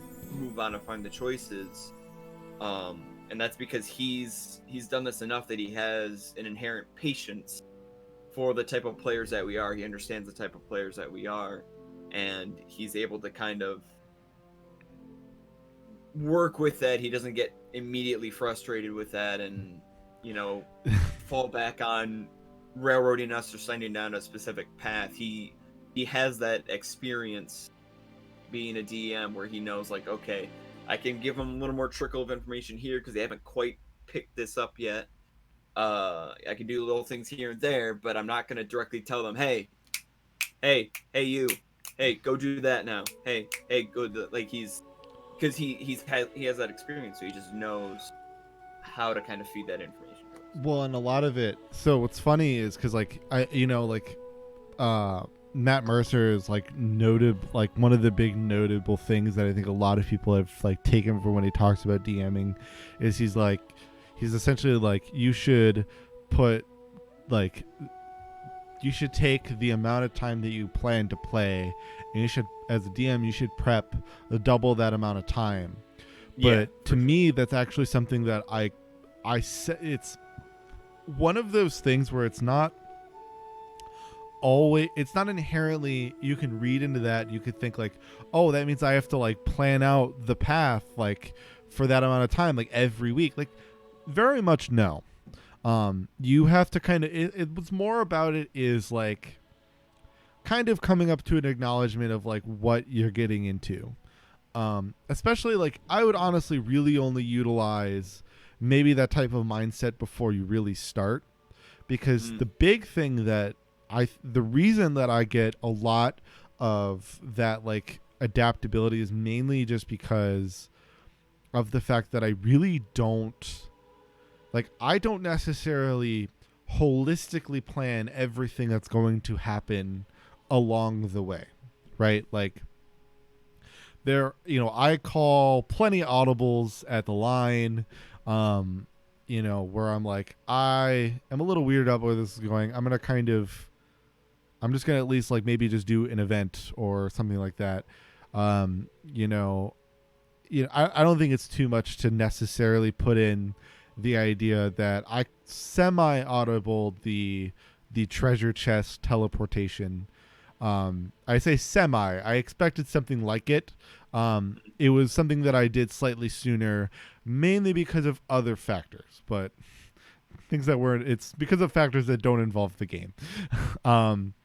But so I had to do something, but I have, for the most part. And so because of that, obviously I wasn't necessarily as prepared for as far as things were necessarily going to be at that point in time. So because I kind of created that incident sooner, that meant they kind of were in, a different land sooner than I expected them to necessarily be. So not everything was necessarily set out. For example, it's why I forgot the bartender and the bar's name and the inn's name, because like I kind of wasn't necessarily as prepared to go there as soon, but I was kind of like, I had to kind of quickly audible myself and realizing some needs were going to be coming up in terms of like kind of where I want to be and like we're because of what your guys' current goal is, right? Like, so it's just kind of being aware rather than being like, I want to know what they're gonna do for this entire 2 to 4 hour period depending on your campaign.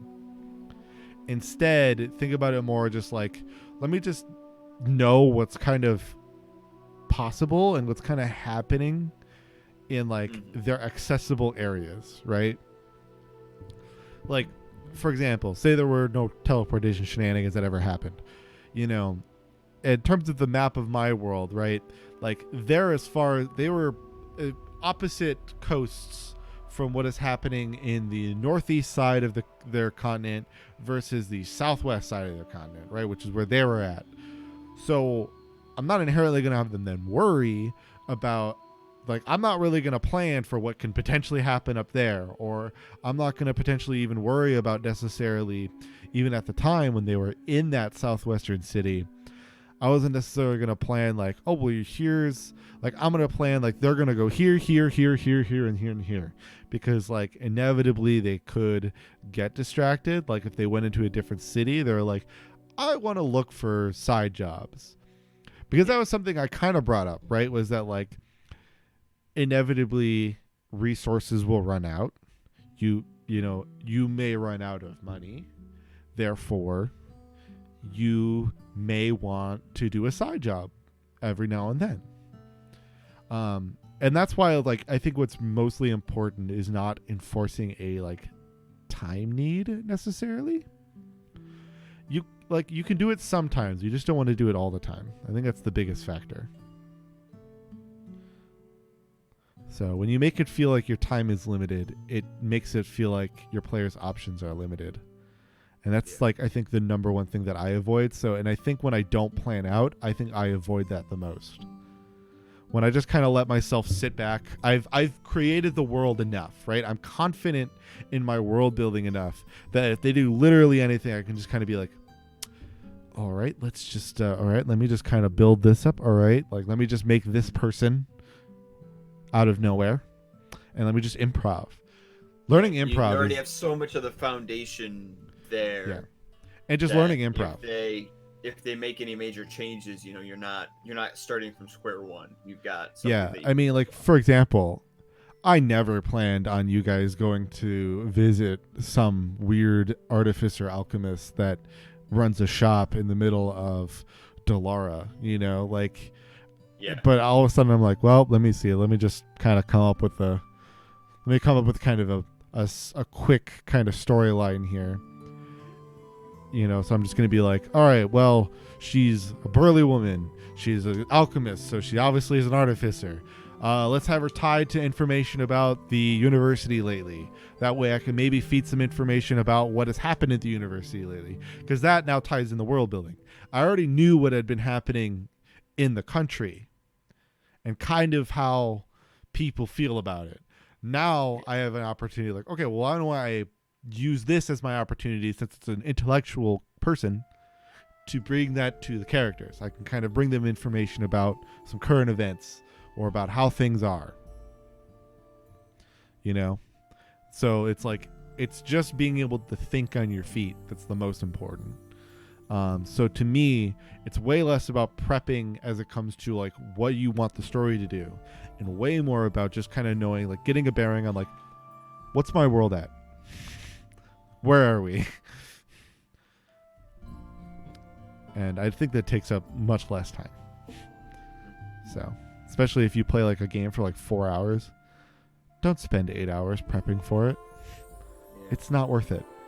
Yeah, I think it's more like, I guess the dichotomy of it is, like, you would hear that quote out of context of, like, if you're planning a 2-hour session, prep for 4 hours. You hear that out of context and you're thinking, like, okay, so what they're probably saying is prep 2 hours, but then also prepare the next 2 hours in case they finish what you had planned for the first 2 really quickly. Yeah. But that's not ever really the case. It's a lot more the opposite, where it's you're doing a 2-hour session, prepare for them to take 4 hours to do the things that you're going to have them do in that 2-hour session. Yeah, and having things that you can have them, Mhm. or things that can kind of fill the gaps in between as they get around to accomplishing them. Yeah, and I mean, granted, that Monday campaign I was talking about, they technically did finish it like a half hour before I expected them to. But it was because there was less of them. Like I only had 2 players, so to be fair, when there's less heads, it does happen to go a little faster. But Sure. at the same time, like it still took 2 people almost 4 hours. So, but again, it's just like, well, then it's just about, it's less about that extra 2 hours. It's less about knowing what you're going to do, but instead knowing what you may have to adapt to. Yeah, for sure. Knowing what other options are going to be if they reach the end of your prepared timeline is way more important than deciding what their actions are going to be. It's a big thing. But that'll wrap up our time slot for kind of what we are going to be doing, what we have prepared for today. So it was unfortunate that we could not host Embers by Daybreak today. But we will be back next week, and we will be able to do, obviously, more live streams. We will not be having, though, a D&D live stream this Friday.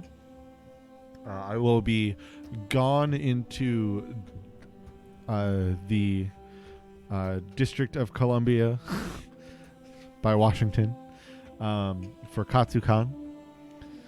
So I'll be gone, and so it'll just be my mouse cursor shows up, apparently. Interesting. But yeah, so essentially either Fran will either be essentially be hosting some type of live stream to make up for it, hopefully, since I technically haven't reiterated that fact yet to the rest of you. I'm going to hope the fact that he keeps that schedule free, and I'm going to force him to be responsible and stream this time. That way, at least there'll still be something here for you. Otherwise, we will see you all for a regular show next week. So, bye-bye. Take care.